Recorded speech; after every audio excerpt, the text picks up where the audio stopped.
Nerd Avengers? So sorry for the wait, but don't you worry. I'm on my way.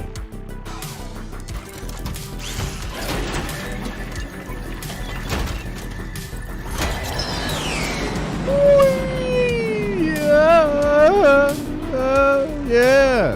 What's up, everybody, and welcome to the show. Flying here in my Iron Nerd suit on the way to Nerd Avengers Tower.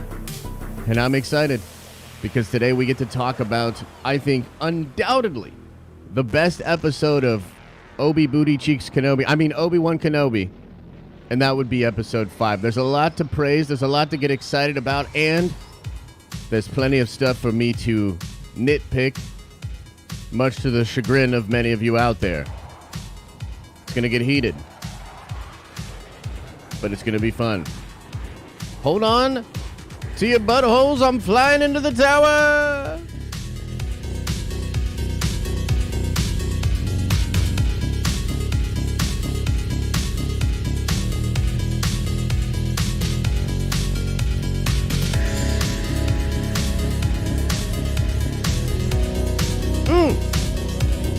Yeah.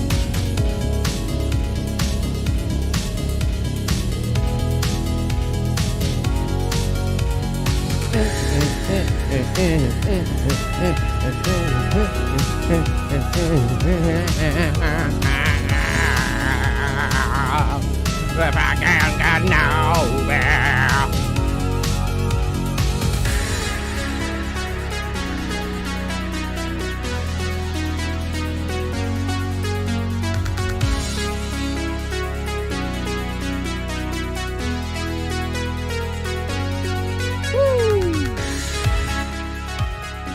Ah, yes. It's a beautiful day. Beautiful day here at Nerd Avengers Tower. I hope you guys are doing well as well. What's up, everybody, and welcome to the show. Should be a good one. We're going to get into Kenobi, talk about it. Spoilers for the episode. Some a-hole put a spoiler right on the thumbnail. Chat, was that you? Good job. So, yeah, we'll get into it, man. We're going to talk about it. We're going to talk about Kenobi. There's a lot of good. There's a lot of bad. I have a ton of different thoughts. I'm sure you have a ton of different thoughts. I want to go to Poll Town a couple of times today, just kind of get a sense for where everybody is at with that. And, yeah, I mean, frankly, honestly, I thought definitely the best episode yet. If you watch the reaction from me, and I went back and watched a little bit of it, bro, it was pretty obvious. I still had a lot of issues with the episode as we were going through it, but credit where credit is due, because there were some fantastic things in the episode as well. So let's get into it, fam. Let's start here. I'd like to know, you guys let me know, on a scale from 1 to 10, just throw it into the chat. What did you think? What's your score for episode 5 of Kenobi? What do you think? Where are you at?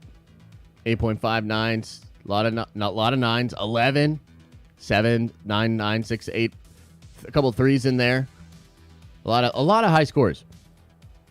A lot of high scores. Yeah. Pretty cool. Okay, so let's go to Poll Town for the first time today. Let's just kind of get it started, because I'm kind of getting this vibe and this feeling that, frankly, the show should have been more of this earlier on. Do you know what I mean? So let's I just want to know, do you wish we had flashbacks, or let's just say more Anakin flashbacks, before this episode? What do you think?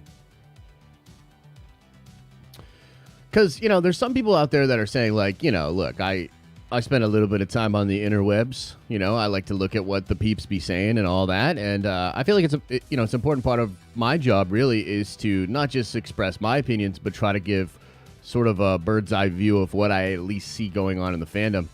And, look, we've been talking for the past couple of weeks about Kenobi, about the fan reaction and all these different things.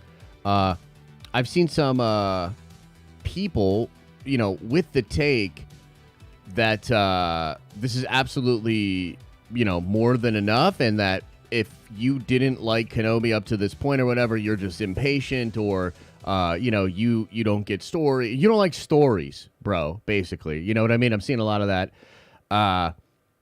Yeah, so I think, wow, 93% of people. I mean, that's pretty good. You know what I mean? That's pretty good.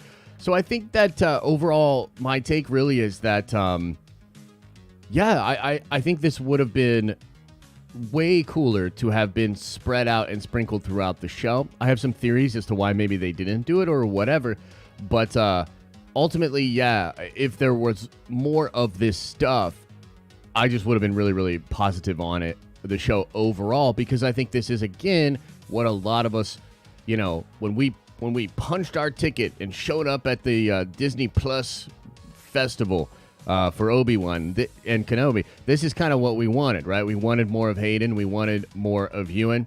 And there's a lot of stuff to get into with that. But let's kind of start at my overall thoughts on the episode, okay? So there are flashes of brilliance in this episode. And I really mean that. There's some stuff in here that's high level storytelling and high level directing, high level, writing, at least of particular scenes and stuff like that. And so I want to highlight that because I really think that, as opposed to, somebody just pooping on the show for the sake of pooping on it, or praising the show blindly because they just like Star Wars, which is fine as well. I think that it's worth digging in to the specific things that the show is absolutely nailing and praising the show for doing that, and then perhaps giving some criticism of the things that are not working. So the way that this flashback was utilized in this episode was actually pretty brilliant. It shows us a lot of the perspective of where Vader is at as a fight in the current time is playing out. You see a version of that same conflict. And what's up with the My Little Pony music here, bro? Can we switch that up? Cool. So you see in the present a sort of mirrored version of what was happening in the past. I also think, frankly, that if Vader is being more cautious because of remembering the sort of lessons of his old master, it actually would have made the episode 3 make a little bit more sense as well. Like, frankly, when you watch episode 3's fight now, I really think that episode would have been helped a lot by another sequence of flashback, or even the same one that we saw, right? Because it's showing you that, like, Anakin just has this overconfidence, and his abilities and his strength have just given that to him. And Obi-Wan is, like, just trying to show him over and over again that, like, it's not just about power. It's not just about drive. You know what I mean? It's not about The Rock's Instagram platitudes. It's about being wise and using the power that you have and using strategy and exploiting, your enemy's weakness. And I just felt like it was really on point to have a scene like that, happening in the past while also happening, or at least having ramifications in the present timeline story as well. Really cool stuff. So the flashback sequence itself, right? So let's dig into this. There's a couple of really good things about this. There's a couple of things that, like, yeah, I'm going to nitpick a little bit, but it doesn't break it for me. Of course, Hayden doesn't look as young as he should for that Attack of the Clones, type of vibe and where he was at there. I expect that, like, yeah, they did some deepfake stuff, or they did something to, like, de-age him. And it doesn't look terrible. It's not bad enough to, like, take me out of the scene, but, I wish that maybe it would have been a little bit better. But the coolest thing about that scene is the combat. It's really well choreographed. It's actually one of the best shot sequences in the entire show, right? You have over-the-top angles. You have some hand cam, but, like, a lot of steady shots that sort of sway with the action a little bit. Like, it's really well directed. It feels like the prequels because the sabers are, like, light They're very fast. They don't look as bright as the sabers do in like the rest of the show, where like I don't know what they're doing with the sabers in Kenobi, but they're like LED lights to the max, and it's just like bleaching the fucking scenery with blue or red light. And in that sequence, it's way more subtle. It feels so much more like the prequels. So credit where credit is due. A lot of fun stuff in there. It's really interesting to me. I made a tweet earlier, and I really feel this way. And of course, it's just my opinion. But when I look at Kenobi, even in the flashback sequences, which are really cool, I look back at the prequels, man, and I just I almost want to like dig in and do a really in-depth breakdown of this, because you watch the prequels, and then you watch this newer stuff, from Disney and stuff, and you're just like, dude, how was George so much more like ahead of his time with the graphics, the visuals, the digital effects are like, they literally hold up to this day, and they're consistent throughout its own world, right? It's great. I don't know, man. It has like a consistent feeling and a shine, and like the mise-en-scène that is created from the digital effects of the prequels is like kind of mind-blowing, and you really appreciate it when you see how obviously that must be very difficult, because they are not be able to do it 20 odd years later, right? The other thing too that I'll say about the prequels is that I definitely think George doesn't get enough credit for the subtlety he directed into those performances. Like, a lot of people will say, okay, these are bad performances. It's all like, poorly written, just wackily delivered lines and all that sort of stuff. And while I agree that it's not certainly not as on point as it was in the OT, and not as on point as it is in other genres and types of movies, bro, the nuance in Hayden Christensen in the prequels is so good compared to what you get in this flashback sequence in Kenobi. I mean, again, I like the sequence. I don't want to just sit here and poop on it. But like, it doesn't feel organic with Anakin. Basically, the lesson in that flashback is Anakin too strong and confident. Kenobi still has a lot to teach him. But I'm just telling you, man, like, you go back and watch the prequels. There's nuance to those performances where, like, yeah, maybe Anakin is like really whiny and feels like, he's doing all these different things, but it feels organic and there's nuance there. This is a layered character. You can empathize with him. It feels real. And he felt super robotic and sort of restricted in the flashback sequence in Kenobi, right? So I'm just trying to like praise George's stuff in the prequels. I'm not necessarily trying to poop on this scene in Kenobi, because again, it was really cool, and the way it's written and the way it ties into the present day arc was fantastic. Okay, so really, really cool stuff. Now I want to jump ahead to the other stuff that I really like before I go into a bunch of stuff that I didn't like and that just continues to not work for me, okay? The treatment of Darth Vader in this episode is, again, I think, worth the price of admission. It's so good, and you literally get that just holy shit, like, wow type moments. I talk about this a lot. Oh shit moments are great. And I love oh shit moments, bro. You know what I mean? Like, you're watching a great movie, you're watching a great show or whatever, and then there's those oh shit moments that literally just make you go, oh shit. And like, it just has a oomph to it and something like wild, bro. And I will say, when Vader storms in and that ship is taking off and he just grabs it with the Force, it's an oh shit moment. It's an oh shit moment with a character that deserves all of the oh shit moments. It was fan-freaking-tastic. Now, it's immediately followed up by something that, again, kind of bugs me, with, like, the other ship taking off and him being unable to just replicate what he had just done. The writing in the show, again, I think is just booty cheeks, bro. I don't know how else to say it. It's booty cheeks. But, again, let's focus on the positive. Let's stay on target. That Vader sequence is incredible. He grounds the ship, rips off the hull. It's dope, bro. Like, I don't know. There's no way around it. It's incredible. And, the fact that this team that helped to create Vader, because it's like a couple of dudes that do the main stunt work, It's a gal that she's like what they call a movement coordinator. So she's helping direct these stunt people to create these movements and things like that. That team, and I think Hayden is technically a part of that team as well, because I think he does some of the close-ups in the Vader suit. So that whole team, fantastic job. Chef's kiss, deserves a lot of praise.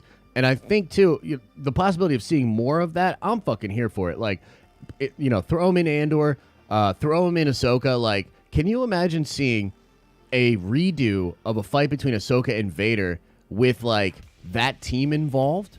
I mean, dude, that would be awesome, bro. Like, that's some really, really good shit, right? So, absolutely incredible.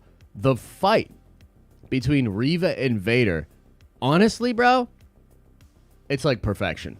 It's like literal perfection, man. Like, I know some people, like, it's funny, like Jedi Mike, who I think has been mostly riding with the show, did not like this fight, and I think, generally speaking, did not like the episode. Let me know, Mike, in chat. I'll take a peek. But for me, and I can only speak really for me, right? I thought that fight was flawless. Flawless. Like, it accomplishes a lot. First of all, it really puts Vader, it solidifies Vader as the badass we all needed him to be, because we've watched Reva throughout the show be very adept, be a force of nature, have incredible force abilities. She's real good. You know what I mean? Some people are like, she's too good, which, I'm on the fence about. She's certainly done a lot that's, like, bizarre. And again, I think that more has to do with the writing for the show overall and the way the plot's put together. But she's, regardless of, how you think about all that, she's very strong. And when she comes at Vader, I think that there's a fanboy feeling where you're like, oh, she better not. You know what I mean? This bitch? Like, she better not, bro. Like, she better not even get close. Do you know what I mean? And luckily, no. They show you how Vader would just absolutely dominate even someone like Reva, who is incredibly strong with the Force and very, very good at combat. He effortlessly, and like a lot of people said in episode 3, like, he's toying with his food and all that sort of stuff, and I get that, like, just from, like, again, like, that's what they're trying to set up. It didn't necessarily work for me, but this shit, bro, worked for me. I was like, bro, he is literally like about as disrespectful as you can be, right? About as disrespectful as you can be. He never once goes for his own lightsaber. There's this thing that samurai used to do. You know those fans that they had? Those fans? When a samurai would get out his fan, and sometimes it would be a point of tension in a kung fu movie or a samurai movie. And what that goes back to is that sometimes a samurai would have one of those fans, and if they didn't respect you enough to unsheath their own katana, they would literally just kill you with that fan. Do you know what I mean? Like, that's a samurai thing. Vader has such little respect for Reva, he doesn't even reach for his saber. It's like, again, chef's kiss, amazing. Okay? He's dodging her, flick of the wrist, pushing her back with the Force, just completely negating all of her aggression moves, everything she tried to do, he pretty much effortlessly negates. She goes spinny with the saber. He comes and stops her own saber, grabs it from her, separates it into two, and literally throws one of her saber blades back at her. Like, come on, man. Like, that shit is hype, bro. Like, here you go. Now I'll beat you with your own shit. Like, just total disrespect. And the way that he... I think she's more than defeated. It's really, really interesting. Like, she gets defeated, but she's like, it's not just that he overpowers her. It's that he does it in a way that I think she just has to come to realize that it's hopeless, that she will never beat Vader. You know what I mean? Like, just full stop. It's not going to happen. And it must be gut-wrenching You know what I mean? And I did really appreciate the cutting back to the stuff in Order 66, and Anakin coming in and him being that same force of nature here that he was then. And honestly, like, she's just as helpless. He calls her a youngling. It's basically like, hey, you really didn't think I knew? Like, come on, man. It was incredible. It was absolutely incredible. And then he stabs her. Now, a lot of us wanted the Dooku, and I think the Dooku would have been good. But honestly, like, look, I'm definitely not the biggest Reva fan, but even I would have felt like that's kind of a waste. If you just Dooku her there, it feels like a waste of all the development and everything they tried to accomplish in that episode. We're going to have to see how it shakes out at the end. But honestly, seeing the fight and seeing it go down the way that it did in 5 gives me a little bit of hope on what we could see in 6 with her and all that. So, yeah, man, that's the stuff for me that I thought was just really, really cool. And again, like, that shit needs to be praised because it is awesome. And as a Star Wars fan, it's like, at the end of the day, it's like, come on, man, more of that. More of that. And less of these other things that we're about to get into. To me, in some ways, I think one of my gripes with Kenobi overall is that it feels like something of a beta test. You know what I mean? It feels like something of a beta test for a lot of different things.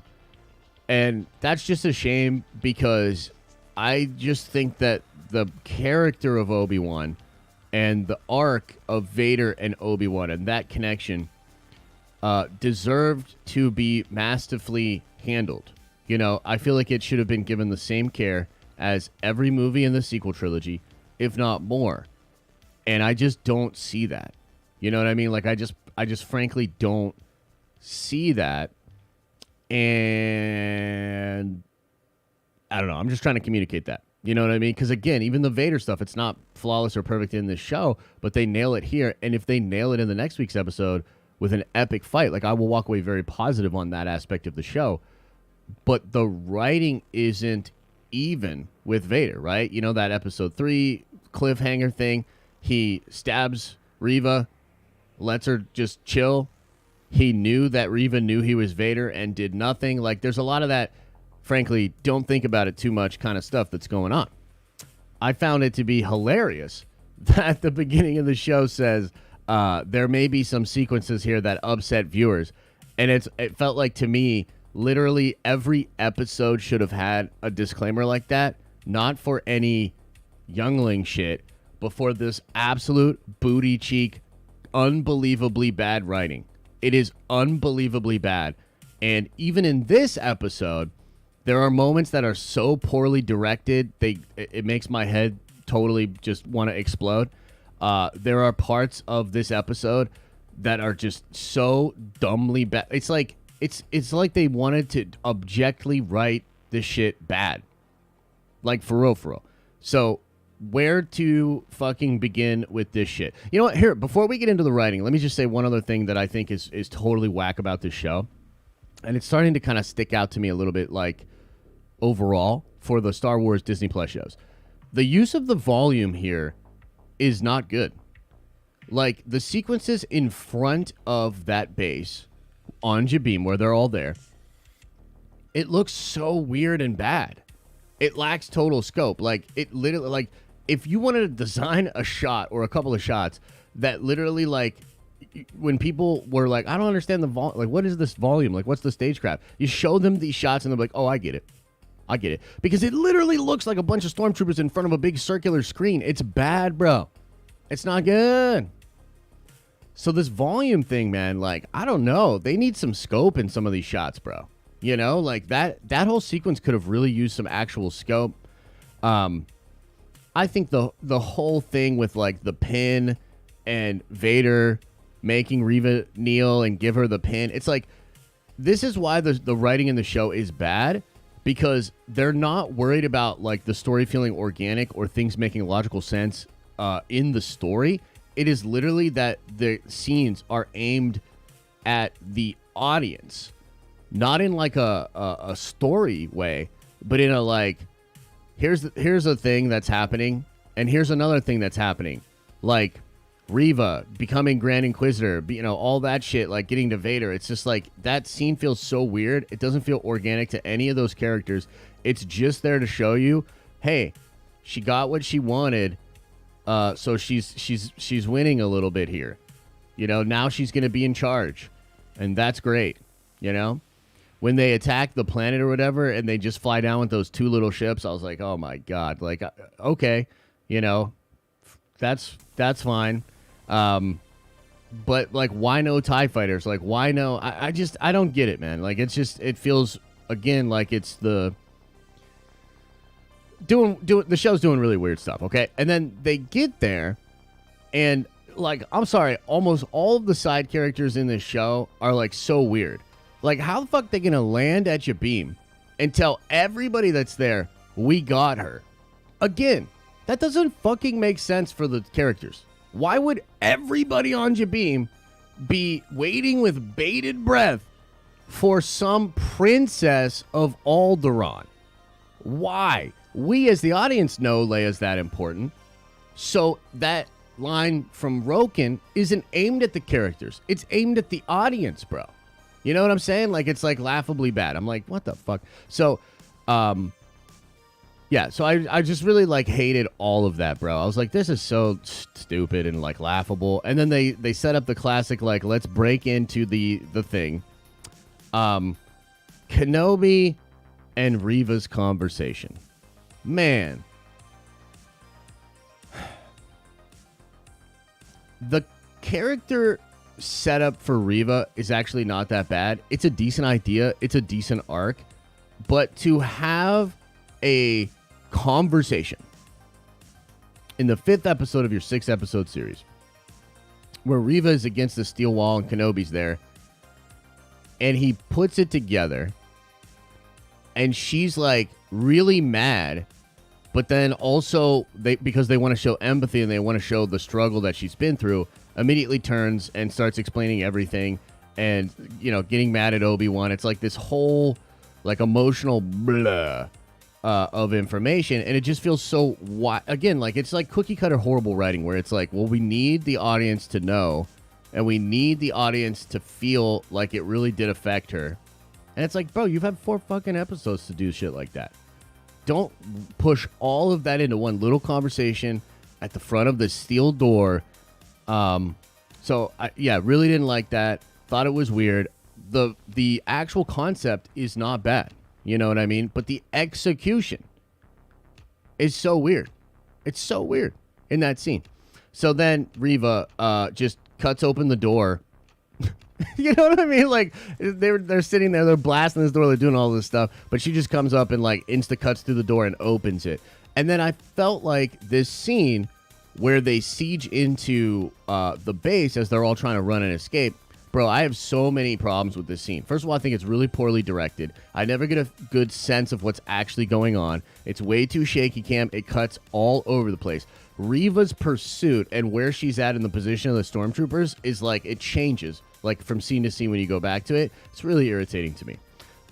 So what should have been an absolutely amazing sequence was like just really goobly globbly, and I couldn't get a sense of what was actually going on. So I didn't love it. Also, why aren't they just on the ship? If the plan is for them to escape, why are they all just standing around?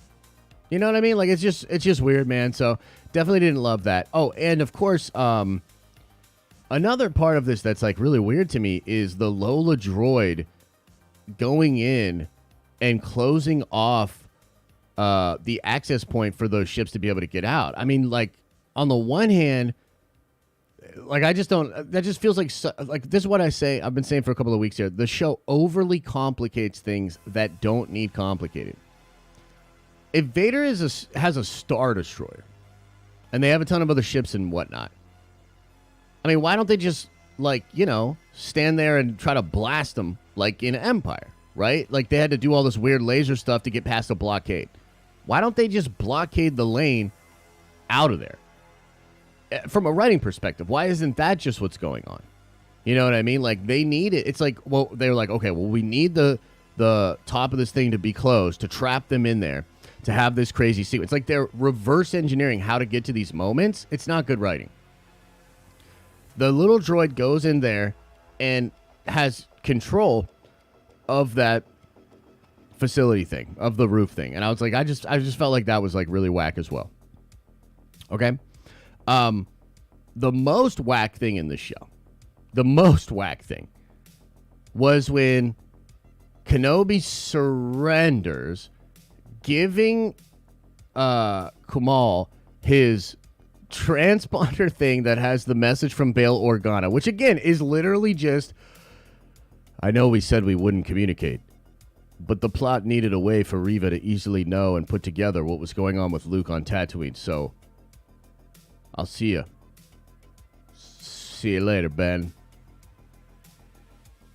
Bail out. Bam! And then he's out, right? It's like so stupid.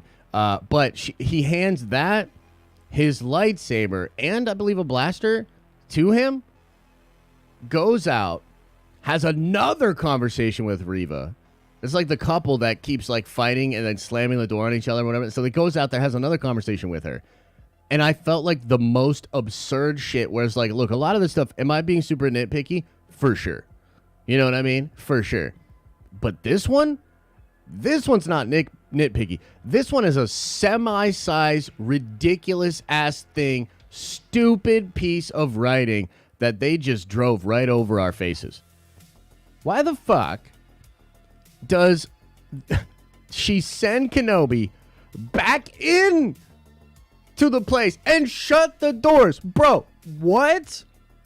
I can't make sense of it. Why would she do that? Why would she? I'll tell you why she did that. Just to actually further the plot to get to another point where Kenobi can get back with everybody and then Vader goes after him. It is so fucking ridiculous, dude. It's so bad.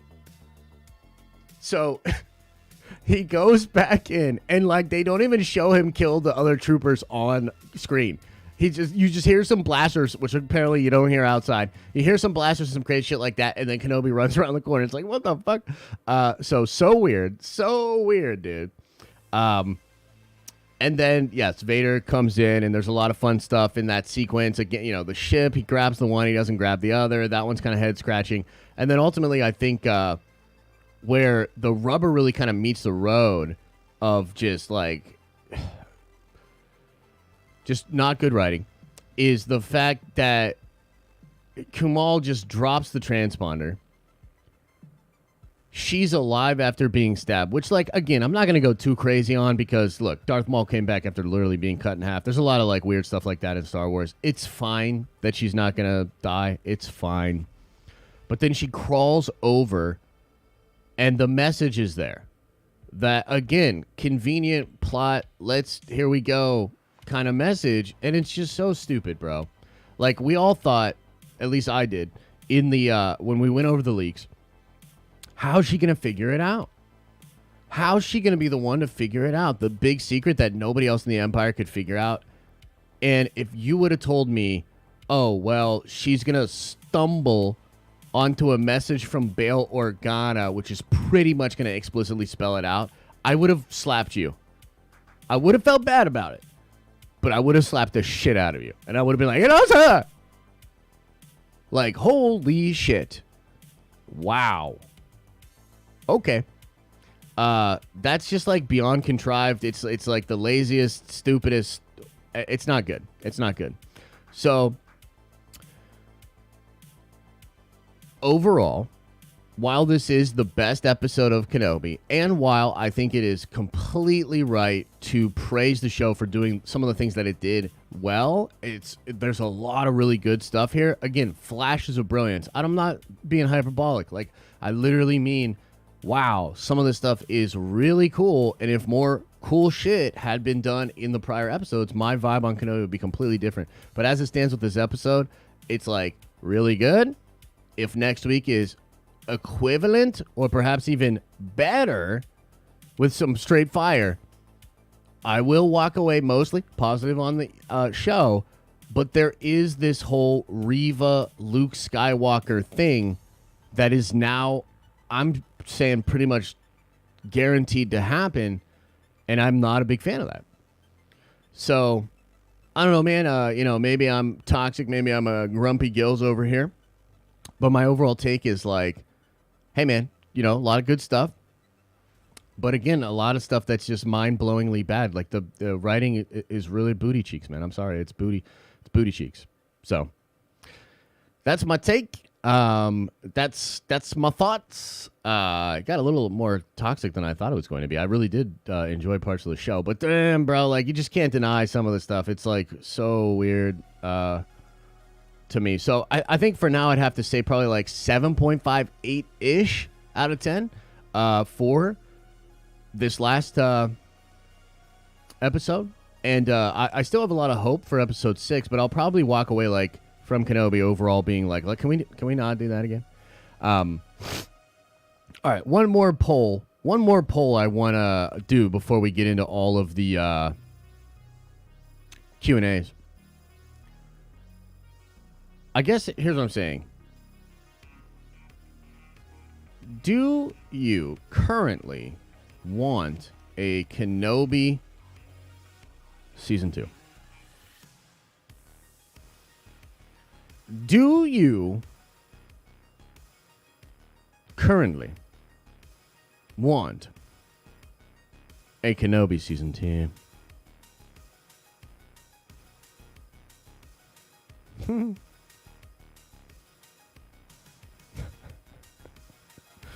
Oh, jeez. Oh, jeez, Rick. Oh, jeez, Rick.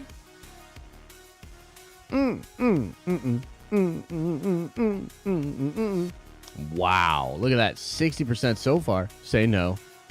Let's chill. Let's see what everybody says. So I'm going to tell you right now, I'm a hard no.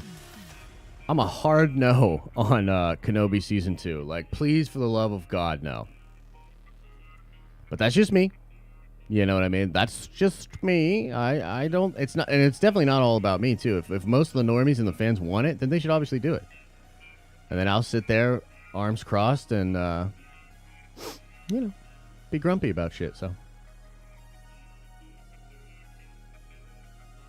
Yeah. That poll really hasn't moved, huh? That's kind of crazy. It looks like about 60% of people are on the no camp there, huh? Interesting. Yeah. Different writer would help.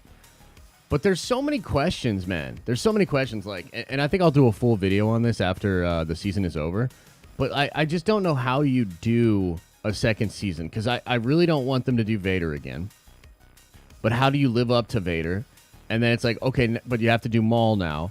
But now you're going to do Maul in a time period that's even more crunched than Vader Kenobi, where he's going to see Kenobi again in Rebels in 5 years. So that's really weird.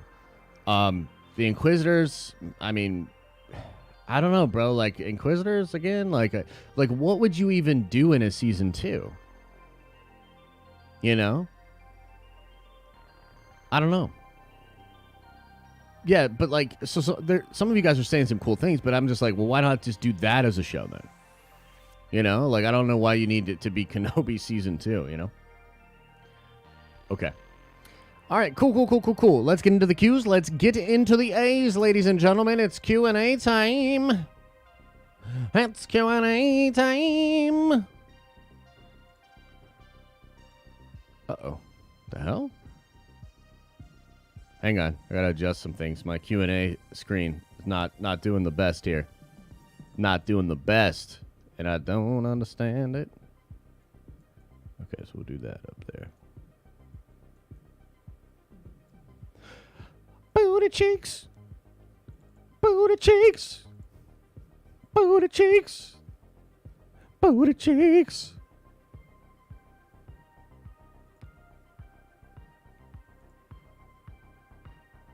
What the mother loving love of mothers is happening now? Why can't I get to this fucking thing here? Hey, there we go. Boom shakalaka. Boom shakalaka. Oh, hey, by the way, do want to say to members of the channel, please go check out some of the videos and streams we did today or this week on Monday and Wednesday. We have a really fun interactive thing that we're trying to do with the Nerd Vengers. And so if you would be so kind, check that stuff out. And if you want to be involved, shoot your video and get it to me hopefully by the end of the weekend so we can start putting this stuff together for next week. It'll be next Thursday when we talk about the actual show and how it's all over and all that, okay? So go check that out if you are a member. D-Lo with a $2 hollow says, I love you, Josh. Keep being funny and true self with a heart emoji. Well, thank you so much, man. That's sweet. I appreciate that. You keep being you too, man. Ride or Die with a $5 hollow says, when was the first episode that actually made me feel... Oh, this was the first episode that actually made me feel emotional and view the prequels differently. At least Revenge of the Sith. Josh, this episode was indeed fire. There's a lot of fire in this episode, man. I can't deny it. I wouldn't deny it. But there's a lot of stuff that still bugged me. But yeah, it's worth praising the good stuff, 100%. Quantum says, every Wednesday we get punched in the face, and this week we got slapped. Or only got slapped. 7 out of 10. If there is a season 2, it better be with Deb and not with Deb and Joby. Yeah, look, again, I never want to be like, oh, man, torch and pitchforks for somebody. But Joby, I'm sorry, brother. Like, definitely not digging your style. Definitely not digging your style. So that stings. Rogue Strider, member for 7 months, says, I think Reva finding the transmission of Bail was better than her just magically finding it out on her own. Still not happy she knows about Luke, though. Finding the transmission of Bail better than her just magically finding it out on her own. Well, I guess that's fair. Is better than her just finding out and us not knowing at all. But I think it's just like the laziest way to write it. Like, it's just super lazy, bro. Like, I feel like this is the type of writing that even if you were playing, like, a Dungeons & Dragons campaign and the DM was, like, presenting these things, like, you'd be like, dude, come on. Like, come on, bro. This is beyond railroading. Like, it's not good. Tyler J., member for 11 months, says, birthday was yesterday. Both Kenobi and Miss Marvel did not disappointing. Both solid 7 out of 10s. Yeah, I will say this. I actually meant to open the whole show this way because I know, like, we're deep in the Kenobi shit, but I just want to say, Miss Marvel continues to impress. I didn't think the second episode was quite as good as the first, but it's still really cool. And, look, it's not going to be for everybody, 100%, but it's really well written. Like, it's not... It doesn't have booty cheeks writing, and she actually struggles. She actually has a heroic moment that kind of goes wrong, and I was grateful that they did that and gave her some struggles and some stuff to really overcome. I think it's fun, man. So yeah, go check out Miss Marvel 100%. And also, happy birthday, Tyler. Quantum says Game of Thrones chick was a waste of time. No tears, only cheers. Yeah, it's weird, man. I felt more bad about that robot dying. Anybody else? Yo, put a 1 into the chat if you actually were more sad when the robot died than when Game of Thrones lady died. Because I was like, damn. And also, he had some cool moments, bro. He was like, bam, like, really slamming him and hitting him and shit. Yeah, look at all that. Look at all them ones. Look at all them ones, Joby. Fucking A. The talented Mr. Griffin says, I'm glad that Vader knew the deal the whole time. It would have really pissed me off if she had been able to match Vader or got away with it. I agree with you. And again, there's a lot of the shit that works for me. I do kind of have some trouble knowing that he knew that she knew and did nothing. You know what I mean? Like, I get it for the sake of the show. And it's not the worst. But, like, it just, I have to wrap my head around Vader knowing that a youngling knew that he was Anakin, was now an Inquisitor. I don't know. I don't know, bro. Charles Hornflick with a $10 hello says, I can't wait for the next episode to open with Reva on Tatooine to get Luke, but first she has to stop and get some robot parts to fix that hole. Yeah, if she goes to the techno people and the techno people, like, just rebuild her a stomach or some shit, like, I don't know, like, on the one hand, connective tissue. On the other hand, what the fuck? No! So, yeah, we'll see. Jake 12.48 says with the 5, when having a general negative outlook on Disney Star Wars, we have to be able to point out the good so that our negative comments have merit. I absolutely agree with that, Jake. In fact, I want to do a video. I'm going to do a video over the weekend, or it'll probably release over the weekend. I have like 3 videos I'm going to record today, and one of them is about this, like, what I really love in Kenobi and what I don't. And I want to kind of just give an analysis of, like, what is really working for me and what is not, and put that out into the world because, yeah, there's some stuff in here that absolutely needs praise. And they can learn a lot from this and do better. But that's kind of what I mean about it feeling like a beta, is there's a lot of good stuff in here, but it's not even put together in what I would consider average TV level good. You know what I mean? So it's like, man, it's a really, really mixed bag for me. Evan says, with an $18 holla, thank you so much, man, says, hey, Josh, your channel has helped me through some really hard times. Thank you for the great videos. It's my birthday today. Would you think Dave would be happy with this season of Kenobi so fat? He's not that fat, bro. And I know you meant so far. First of all, can we get some happy birthdays or some loves in the chat for Evan? And also, I'm glad to play even just a small part in like helping you out through some hard times, dude. It's a weird time in the world right now, so I totally get it. You know, I was literally just thinking about this question, about asking Dave about Kenobi. Because here's the thing. You've got to be very careful in the way you would frame a question like this with Dave. You know what I mean? And, like, look, I've burned those bridges, so I will probably never get that chance to, like, be in front of him with the microphone and ask him. But if I did have the chance, I would say to Dave, I would say, look, Dave, I know you're a company guy. You know what I mean? I'm not asking you to step on anybody's toes. But a lot of Star Wars fans really admire the way that you handle legacy characters and canon. And so I'm just wondering, is there anything in Kenobi that you would have done a little bit differently? And what would a Dave Filoni Kenobi look like? Do you know what I mean? Because you can't just straight up ask him like, hey, Dave, would you like to shit on the Kenobi show? Because he's not going to do that. He's not going to bite, and nor should he. He's a company man. But I think if you frame the question in the right way, you could possibly get him to admit that there are some things that he maybe would have done differently. You know what I mean? So I actually did think about that yesterday for sure. Evan says, have a few blinkers on me, brother. Hey, thank you, man. Appreciate that. Sozen's comment says, how does he grab the ship that's already in the air, but can't get the ship taking off from the ground? Don't think about it too much. Yeah, for sure, man. Basically, bro, by the way, that little thing at the beginning of the show where they're like, this show will have some scenes that some viewers find upsetting. That's their version of don't think about it too much, basically. So, Jordan says, can we get a moment where Vader is attacked in his Bacta before he's assembled and he can piece himself together? I want to see maskless Vader fight. That actually would be very fun. That you've just described a very interesting sequence. That would be crazy to see. I don't know if you'd ever see that, though. But that is pretty badass. Matthew says, 6 months, let's go. Yeah. Indeed, my friend. Thank you for all that support. Much love. Saeed says, Hayden and Ewan are doing great to mask the writing. That's true. That is very true. And I think that our love of those two characters and those two gentlemen it's really like carrying a lot of the show. Rich says with the $5 holla, definitely the best episode so far, but the cinematography and CGI of the show in general is subpar. The Jabeam exterior shots were especially rough. I agree. They stuck out to me. I was like, man, what's up with this like the volume is just like they need to do better than that. You know, I felt like that was weird. I also just don't love how confined all of this show feels. It's like a lot of confinements. Why not have an open field battle and their ships out in the open field where they're trying to go? It's like you could get to a lot of this stuff.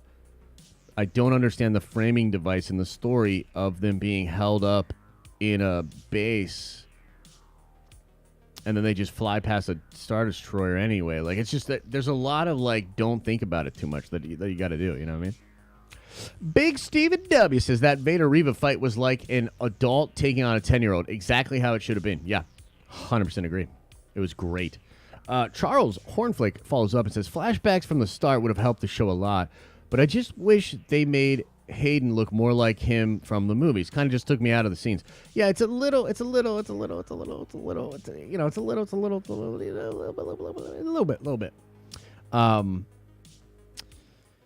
Yeah, you know, you look at what they do with Luke and John and Dave, and they understand that that's like sacred, and they literally go through all these different scenarios, loops, and tests to try to nail it. And then they even improved upon it with their own work in Boba. That Luke episode in the Book of Boba Fett is like mind-blowing. It just makes you realize where this could all go. And then, yeah, the Hayden is just not up to par with that, right? and I'm not sure why.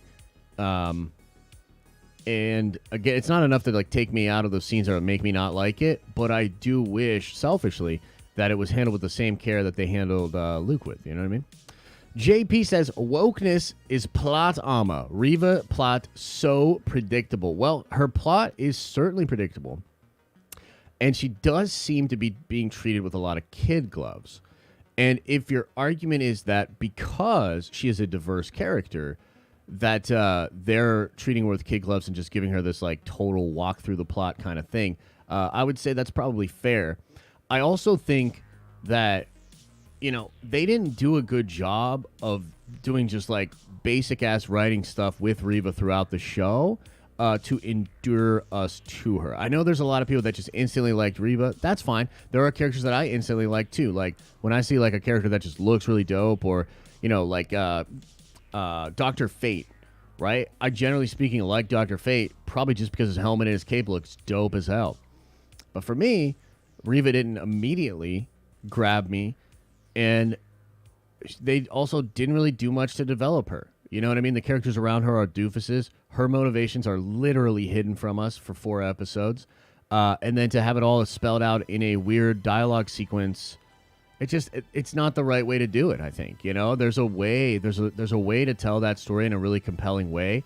I think there's a way to do it in a way that would feel more organic and that people would have resonated more with. You know what I mean? So while I don't know that I can jump on that bagging, I don't know if I can jump on your bagging, but I see what you're saying. Joey Ebbs with an 18-month member chat says, "Can we get a booty cheek emoji?" We already have one. Here, I'll put the booty cheek emoji into the chat right now. Okay? So here you go. There you go, chat. Alex McMahon says, "I'm down for Vader and Ahsoka, but he's already dead." Yeah, but you're going to have to get flashbacks at that point. You know what I mean? Like, you would absolutely have to get flashbacks at that point. So, I think you can still do it. Endo Prime says, "Script made for Leia age kids. OGs are dead to KK." Oh, man, that, you know, maybe that's true. But again, like, I can't just give up. I don't want to be a total curmudgeon about this. I see a lot of good stuff done in this show. I think generally speaking, there's a lot of Star Wars fans, young and old, that like the show.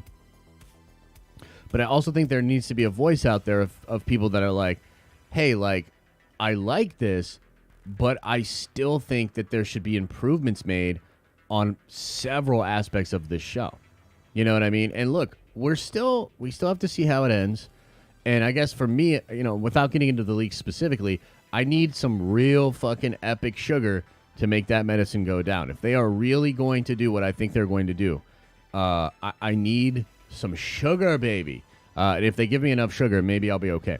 Brady Smith says, "You in theory should come up with a Kenobi story." Yeah, I think we're both doing that. I'm working on my version of Kenobi right now. And probably next Wednesday or maybe next Thursday, I will release a video that's like what I would have done with Kenobi, you know? And I shared a little bit of that info with the Nerd Ventures on stream yesterday. And people seem to like it. So we'll see, you know? I'm working on that video, though, for sure. Which is another important thing. I don't think we should just criticize. I don't think we should just shit on it. I don't think we should just dogpile. I think we should offer up constructive criticism when we can. And I think we should also put our own shit out there.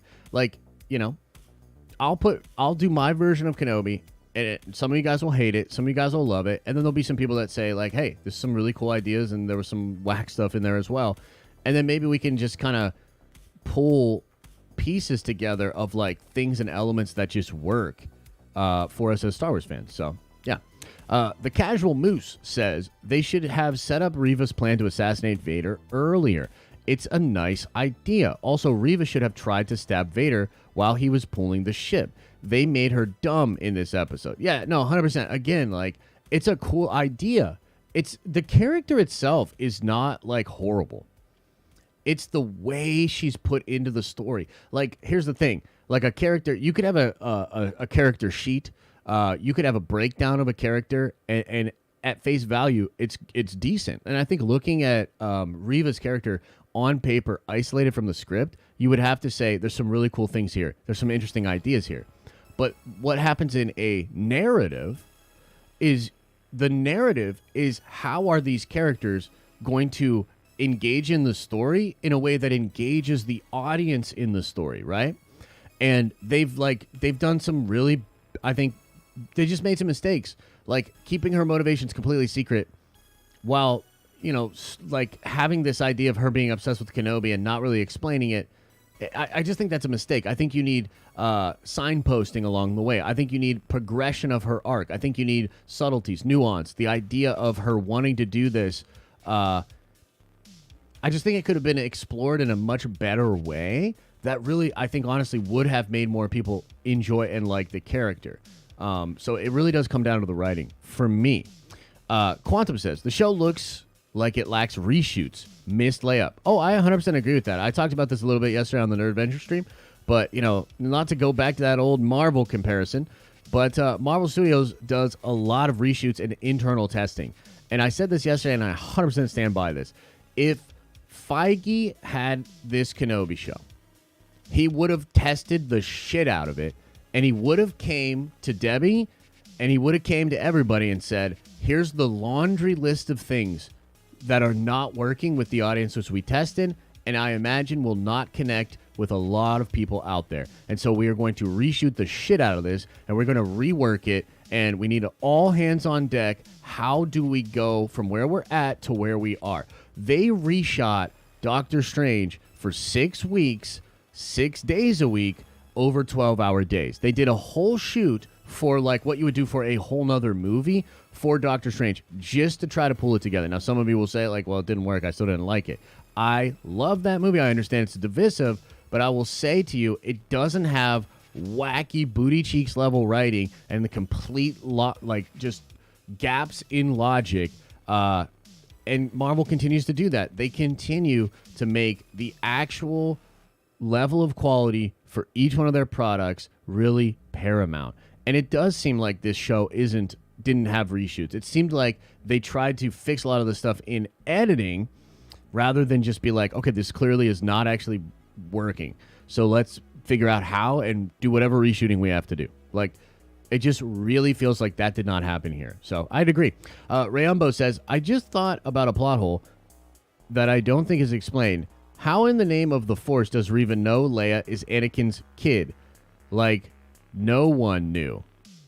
Yeah, well, I think it's Bale's message.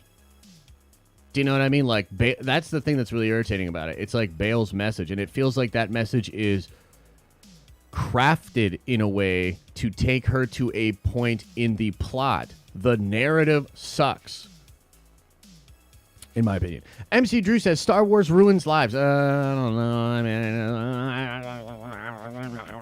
I don't know if I can go that far, but yes. Smokey Kenobi says, Reva sent him back in because she was playing Vader. Reva sent him back in because she was playing Vader.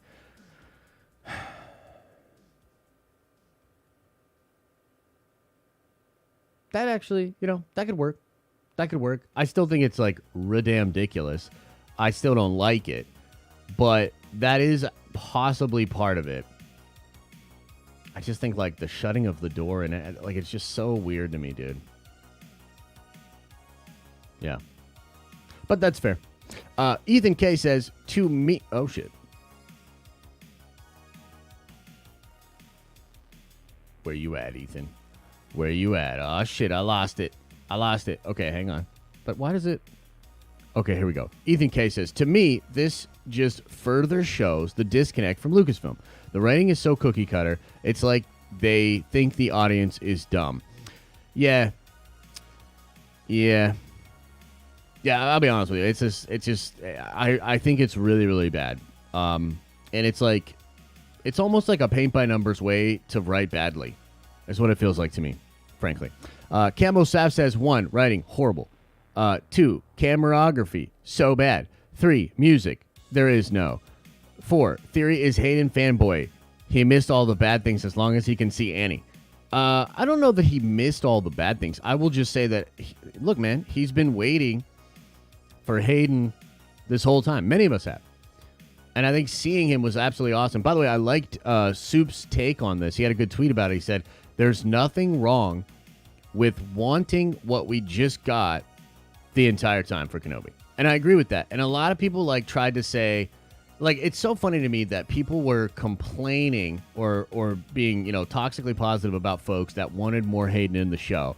And yet they praised this episode because it has Hayden in the show. It's like, that's the whole fucking point. That's what people were saying the whole time. The whole time people were saying, like, bro, really would have loved some Hayden. And people were like, nah, fam, shut your mouth. And then when he shows up, they're like, let's fucking go, Hayden. Ah, shit. Like, come on, man. This Floach guy says, Kenobi Season 2, a flashback series to Attack of the Clones. Yeah, but, dude, that's no way to do a Season 2. Like, come on, man. That's ridiculous to me. Tyler Roten says, as a huge fan of the Empire era, I feel as though we are not feeling the darkness of that time. We will probably get it in Andor, but dang, man, disappointed. Yeah, that's true. But I think that it lacks scope. And also, by the way, I really wanted the Amber stuff to matter to Kenobi. Like, at what point, I don't know, man. Maybe I'm crazy here, but, like, I really feel like that should have been a thing for him. Like, it's weird to me that that's not brought up at all, or that he's not, like, reaching to that as a motivation or anything. I don't know. It's weird. Jordan says, can we also get a show about the Imps side where the rebels are the bad guys, similar to Bill Burr in Mando Season 2? I mean, maybe a little of that in Andor there, you know what I mean?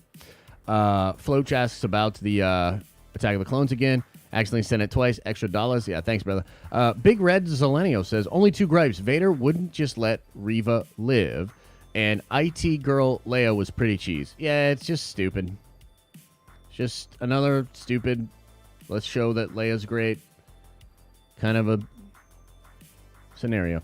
And also, like, too, wouldn't they have droids that could check that out? Like, if a droid is in there and fucking up their shit, and they can't get into the vents, I mean, how were they going to fix that otherwise? Like, what was the plan? Even if the Empire's not at your door, what's the plan, man? How you going to open? Like, you're telling me something goes wrong inside that breaker room and you're just fucked? Call it a day? The whole base, just shut it down? Just shut it down. They don't have droids? They can't send droids in there? Come on, man. Nick says, Season 2 could be Kenobi learning to speak to Qui-Gon as the main arc. Perhaps involved Yoda as his teacher. No Vader. Leave him in Season 1. Love the content. I mean, that feels wildly uncompelling. I mean, I don't know, bro. Like, from a canon perspective, I would be happy with that. But is that something I actually want to watch as a show? No, maybe let that just happen off screen. And let's do something else, bro. You know what I mean? Huntark says, I started laughing when everyone was so happy that Leia was alive. Reminded me of episode 4 when Wade died. They're trying to push us to care. Oh, dude, I was like, what the fuck, bro? We got her. The response from everybody should be like, you got who? And also, can we get the fuck out of here? You know what I mean? Like, what? I don't give a shit, bro.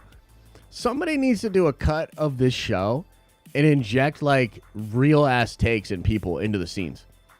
Because, like, Roken gets off the ship and says, we got her. I would have literally been like, you talking about, like, spice? What are you talking about? A new ship? Who is her? Where? And why what? No. And also, where's Wade? Rogue Rebel says, just showing some love. Look forward to the stream every day. Keep up the good work, Josh. Hey, thank you so much. I really appreciate that.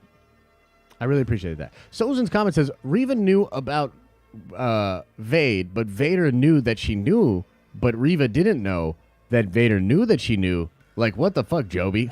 How are we supposed to believe this?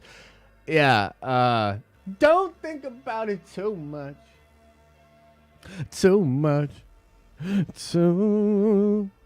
There's no need for us to write a good show. It's a $150 million shit sandwich. And we're going to slap the name Kenobi on it. And everybody's going to take a fucking bite of it and say, that tastes good.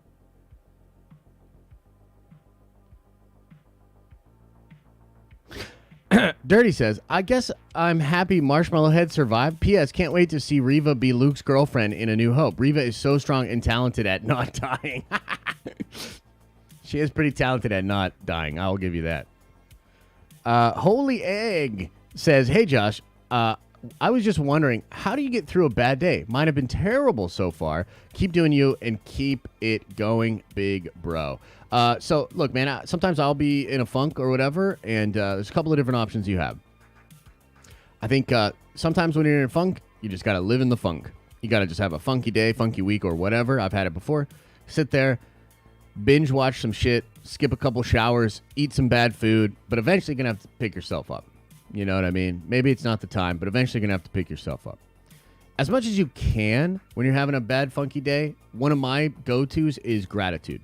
I try to list out the things that I'm really grateful for, and I try to, like, actually feel that gratitude. I don't just put it on a page. I, like, try to sit there and, like, feel it. Usually after writing down, like, 4 or 5 things, my energy has shifted a little bit. I also think physical exercise is great. Shocking your physiology can be great. Go on a run, go to the gym, even go on a long walk, get some sweat going. Those are things that usually help me. M-U-Shi-D-I, I don't know, or maybe it's Mushtai, with a $10 hollow says, Episode 6 better give us the fight of the century KK promised. I need to see the final battle between Frank Duck's Bloodsport moment where Obi-Wan clears his mind and connects with Qui-Gon and goes into God mode. I would love that. And I have some high hopes for next week, man. You know what I mean? I think next week will be fun. For sure. Palmer Hope says, oh, shit. I think you're wrong about Reva becoming empathetic suddenly. It's clear she was acting in terms of inside the show, and she thought Vader didn't realize. Well, I think maybe you misunderstood me. What I mean is, in the scene with Obi-Wan, she goes from being super mad that he's even bringing it up to having like a on-the-couch Mari Povich moment where she's opening up, being mad at Kenobi for not being there, questioning whether or not he'd actually want to kill Vader. And what I'm saying is, for her to just open up like that, I felt was weird. Nicholas Doucette says, hey, Josh, first off, saw you in Dr. Disrespect's chat a few days ago. Didn't know you were a fan of the doc.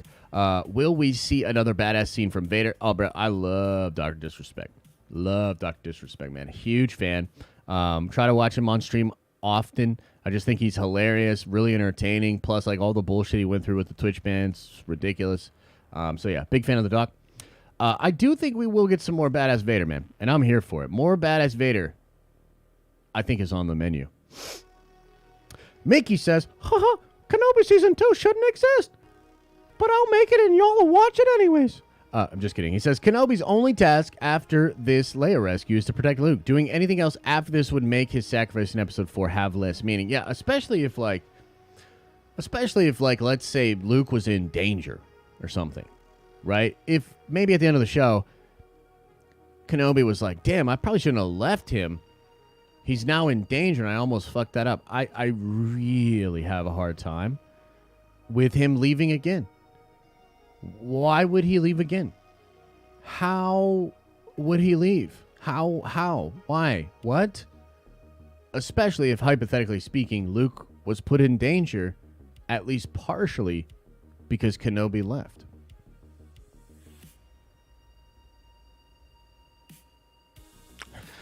Gus Matchain says, today's my son's first birthday. Can we get a shout out for baby Benicio? Hey, baby Benicio, welcome. Welcome to 1 year old. Hope you're doing well. Shout out to Benicio. JP says, Kenobi fan edit ideas. What would you fix? Oh, I've got a big list, man, and I'm gonna put that all in a video. I don't want to give it away, but yeah, there's definitely some elements that I would have changed a lot. Matt V says, hey Josh, I made a new version of Kenobi episode 3 ending with some flashbacks to John Williams music. I sent you a DM. Hope you like it. Well, thank you, bro. I'll try to get into that. Later today. Ride or Die says, what do you think the sequence of the last episode will be? They're stuck in space right now with Empire close behind, and Kenobi still needs to get to Tatooine. Episode better be more than 40 minutes. Okay, so I don't want to talk about the leaks. I don't want to get into that too much. But I think that Obi-Wan would have to draw them away. And yeah. I appreciate the 10 spot. I really do. I just can't answer that too much because I think I know what's going to happen.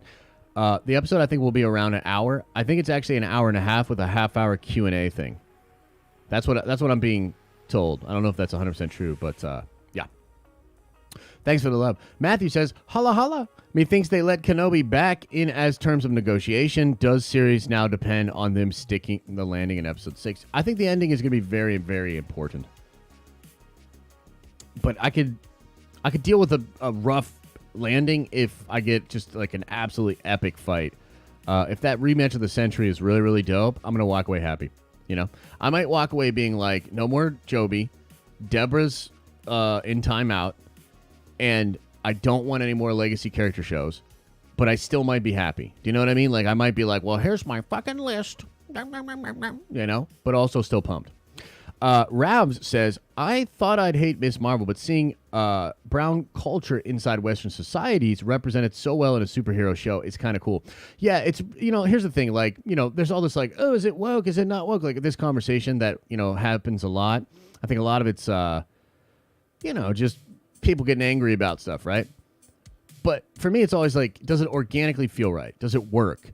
And a lot of the stuff that is in Miss Marvel is not only organic, but kind of interesting to me. Like, I've actually never seen shots inside a mosque, and I didn't know that, like, in slight spoilers here, I didn't know that the women inside a mosque literally have a section that is closed off, and they sit behind the men in, like, a weird closed-off, fenced-in area. And so there's a lot of stuff that I'm, like, legitimately learning about that culture and about people that live within that culture that I think is organic and cool.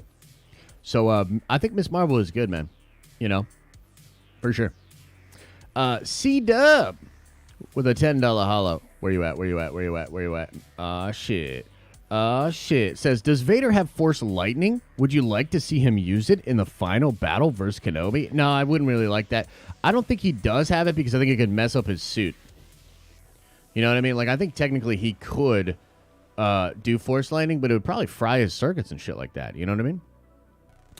Mark Shiner says with a $10 holla, been watching for 4 years now. Usually don't interact, but wanted to let you know this channel has become a lifeline during hard times. Never thought I'd say that about a YouTube channel. Thanks for what you do. Well, I appreciate it, Mark.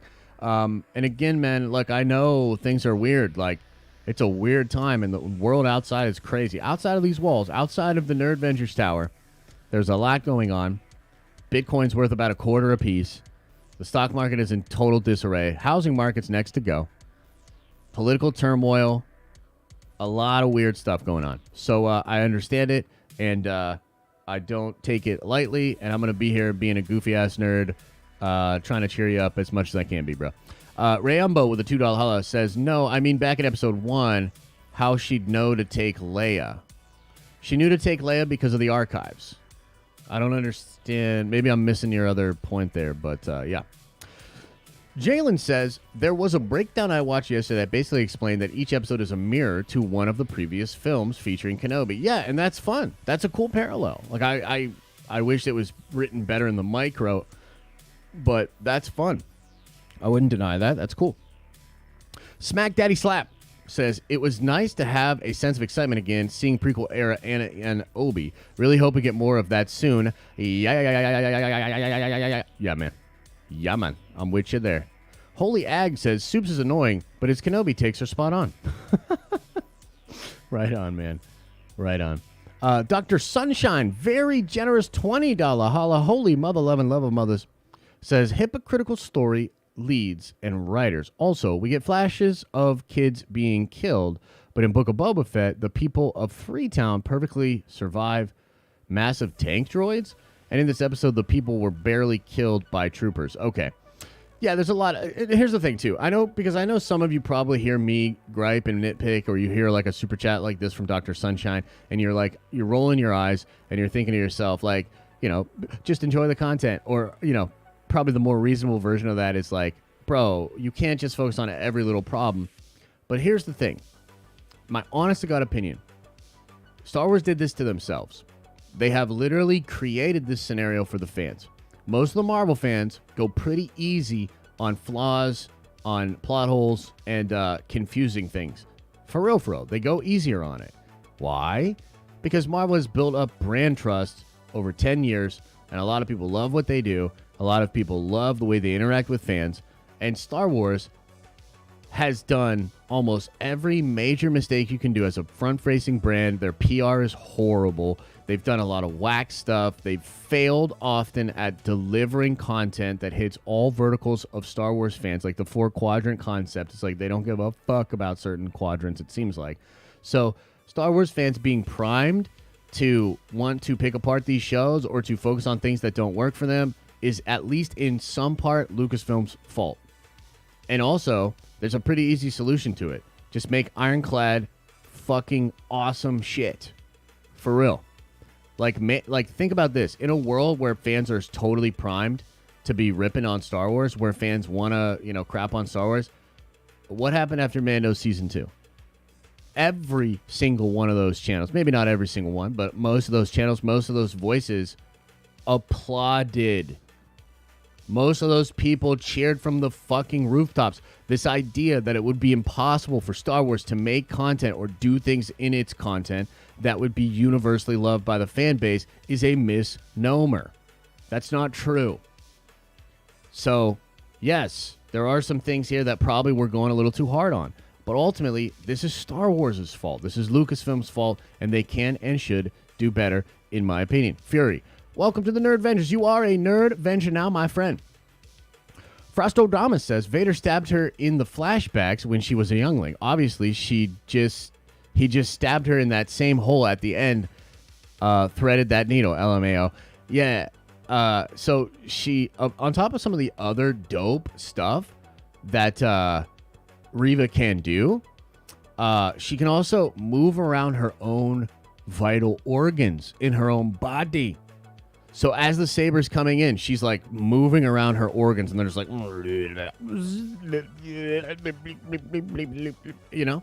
So it's actually pretty incredible stuff. I can't wait for the action figure. Jake says, Reva surviving Vader stab. Okay, as a child though, no. Yeah, it's a little much. Dr. Zaz says, if this last episode isn't a clear hour long, come on. Last episode could have used like 10 more minutes, in my opinion. Also, love and appreciate you. Thank you, Dr. Zaz. Thank you. Love and appreciate you right back. Rip Fran Wrinkle with a $5 holla says, I don't know if you remember, but I said in a Nerd Theory months ago, this show would make or break Disney Star Wars, and I'm afraid this series may finally break it. Yeah, we'll see. We'll have to wait till the episode next week. I think either way, we're primed for some fireworks. But we're just going to have to wait and see, man. I don't know. It could be incredible when you might be like, damn, bro, that Vader Kenobi fight. Like, honestly, who gives a shit about all these other things? That was awesome. It could literally be that. Or the ending could bother enough normies and enough people that there would be a serious backlash. I'm really interested to see how the fan base reacts. DK75 with a $10 holla says, can you please give my brother Jason in Australia a shout out in one of your epic... Don't think about it too much. Okay, yeah. So here we go. Jason, bring it in. Listen closely. When your eyes are closed, you can truly enjoy Kenobi. You might want to plug your ears too. And if you ever find yourself struggling with the show, just remember. Don't think about it too much, too much, too much, too. There's no need for us to write a good show.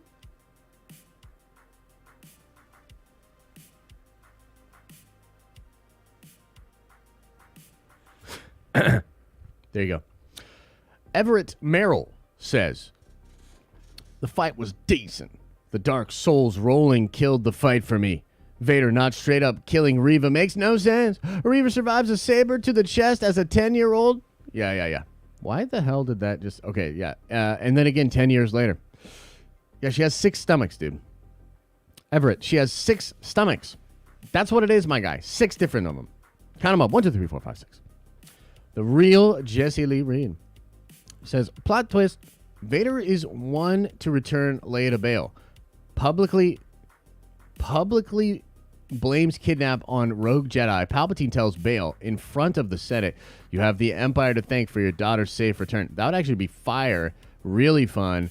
Super nostalgic, so I can almost guarantee you they won't do it. Nick DeBoe says the show definitely could have been better, but I watched it seamlessly, and it was much better. The parts really mirror movies 1 to 6 in a lot of ways. Yeah, that's fair, and I think it could be good on a rewatch, but man, like I'm just not that positive on it. The real Jesse Lee Reed says, the two-stomach crowd needs to learn anatomy. Grand Inquisitor and Reva both got stabbed in the liver. People today survive with partial liver removal all the time. Oh, shit. Okay. Okay, so we're good here. We're good here, bro. Hey, we're good here, bro. Hey, bro, we good here, bro. Holy Ag says, will we ever see Rey again? I kind of miss new stories with unpredictable endings as much as the sequels sucked. I think you will see Rey again. I think they'll do more Rey. So we'll see. We'll see how it all goes from there. All right, that's all the soupies. Let's hang out on the chat for a little bit, and then we'll get on out of here. Is there anything else on anybody's mind? Anything else you want to bring up? Let's see here. Austin says, to be fair, Reva could have the mechanical abdomen, fennec, or GI stats. Revenge/anger could keep her long enough to get to the back to Kenobi used. Yeah, there's all kinds of fair ways that it could work, bro. But I do think that it's kind of silly. You know what I mean? I do think it's kind of silly, so. Hobo Pimp. Was that my new name or something? All this rationalizing for these fatal hits. Yeah. Well, I mean, you know, to be fair, Marvel does have, or rather Star Wars does have a history of doing stuff like that. Why the stream glitching? I don't know. Is it glitching? I feel like it's good. Marvel Snap. I just because I got 3 videos I want to record today, I don't know that I want to chill and do a bunch of Snap. But, you know, maybe sometime next week or something, you know what I mean? Do some Snap. I played a ton yesterday, too. So, yeah. Why would Reva be this rageful character killing the Grand Inquisitor if her ultimate goal is to kill Vader? Wouldn't she be trying to fit in? Dude, don't think about it too much. Loved episode 5. That's awesome. I'm glad you loved it. I think there's a lot of fun stuff in episode 5. You know what I mean? There's definitely a lot of fun stuff in there. But I can't lie, bro. I can't lie. A lot of this shit is not working for me. Josh, what's your midichlorian count? 69. Anyone hyped for Thor Love and Thunder? Dude, I'm super hyped for Thor Love and Thunder. I'm super excited for it. But I will say, you know, after Spider-Man and after Doctor Strange, they came out and made all these announcements of like day one ticket pre-sales and all these shit. You didn't hear shit about Thor. You know what I mean? So we'll see. We'll see. I think the show's going to be a massive success. I'm working on a video like, will Thor Love and Thunder prove Get Broke, Go Woke wrong? And I'm going to talk about, you know, that whole thing. Josh, if you had to pick yes or no, if I had to pick, I'd pick my nose. Y'all are hating hard as fuck. LOL, says Fish and Vibes TV. I mean, maybe. Let's ask the class. How about this? On a scale from 1 to 10, how hard am I hating? Let me know. How hard am I hating on a scale from 1 to 10? Maybe I'm hating a little too hard. Should I pull it back a little bit? Gowd. I hate the use of the word woke. I missed the last part of that, but I understand. Some people don't like that word. 3, 6, 9. Damn, she's fine. Hate on. 69. 6.5. 3s. 7s. 10s. Ooh, a lot of 10s.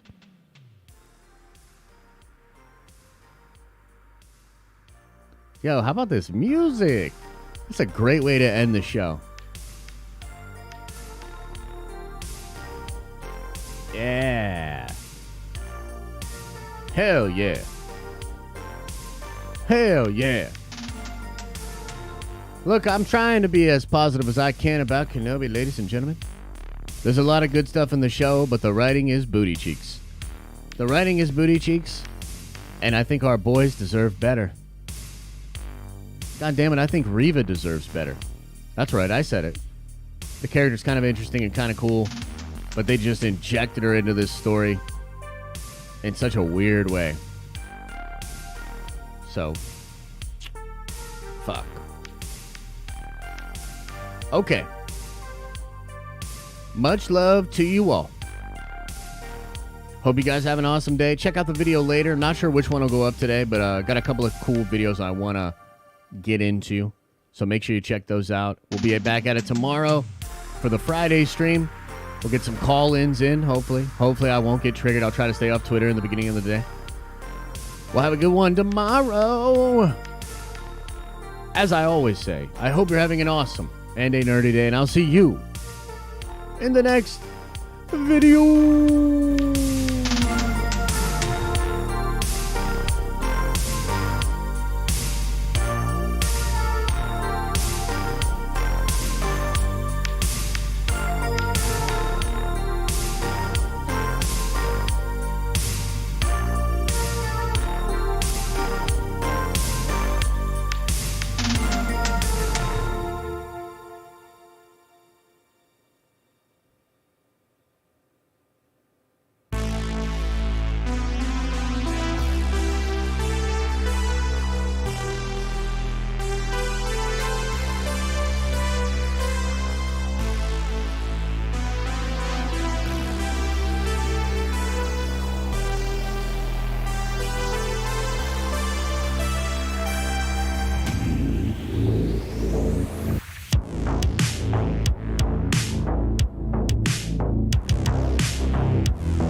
Is everybody gone?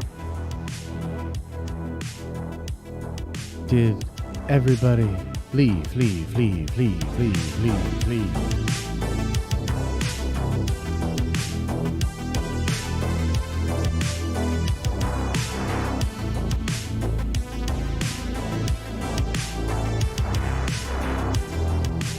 One more week. One more week of Obi Booty Cheek Kenobi. And I promise my mood will improve. I promise we'll get hyped up for Thor. We'll have fun. We'll once again frolic in the field of nerdy goodness. But for now, I got a raised forehead size fly in my ointment.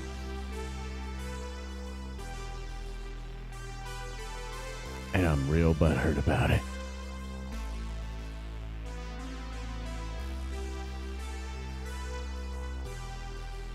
Just stick with me a little bit more.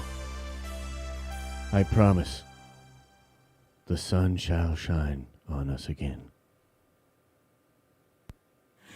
See you.